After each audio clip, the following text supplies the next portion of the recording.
Welcome to the last lecture that you will have to listen to me speak in for the summer course.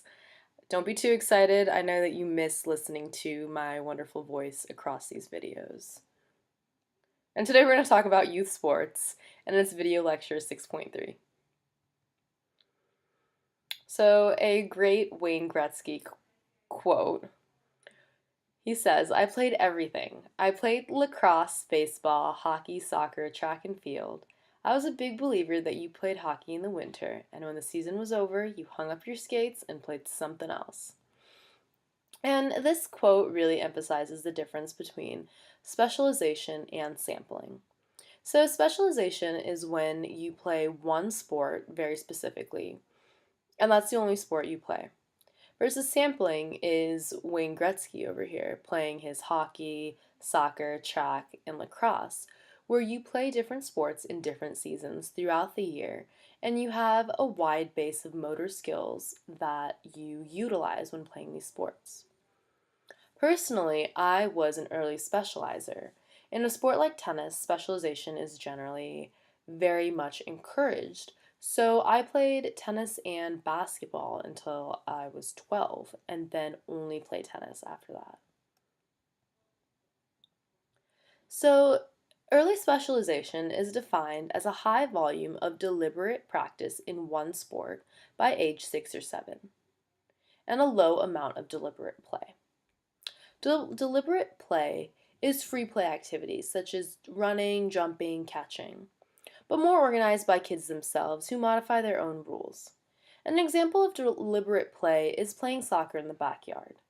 So that can be many times deliberate play is when you give the children a sport like soccer or tennis or baseball and you're like, all right, guys, like go do your thing, and they will play. Versus deliberate practice is when you have your coach or parent present and you're deliberately practicing a motor skill that will help improve your sport.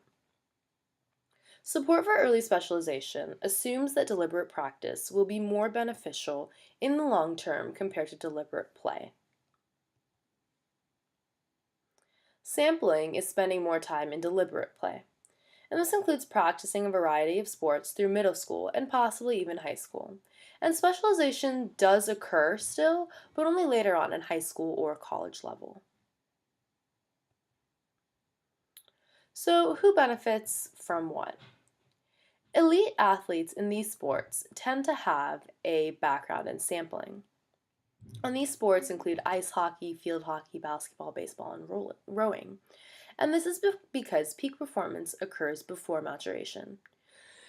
Oh, guys, excuse me, I'm sorry. For elite athletes in these sports tend to be early specializers. And this is gymnastics, women's figure skating, and this is because peak performance occurs before maturation.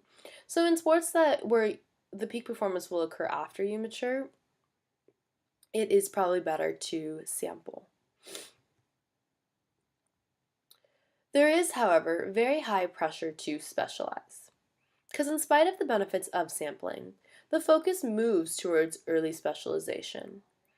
And if we look at some recent headlines, we can see that in basketball and football, I'm not sure what sport Sills is in, but these 13-year-old athletes are already committing to these big schools before they have even really reached peak maturity. And this really emphasizes how the pressure to specialize has really permeated through our sports culture. So, what we're going to do for our assignment is we are going to read the chapter on written by Tom Ferry, and he talks about the pressures facing young athletes. And he takes a developmental perspective in motor development and sports psychology, and this chapter is present on D2L. So your assignment is to read chapter 4 and go back to your first assignment and reflect your own sport or activity performance, participation. Based on what you've learned about growth, maturation, constraints, and motor development, write a 1 to 2 page essay answering the following questions. Do you think that your experiences were typical in the American system? And what constraints were present in your own life that shaped your experiences in sports and other activities? And looking back, would you have done anything differently? Again, if you have any questions about this, let me know.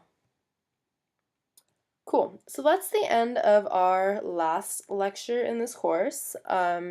You have a final exam, and again, have any questions, meet me in my office or shoot me an email and I will get back to you. Have a good day.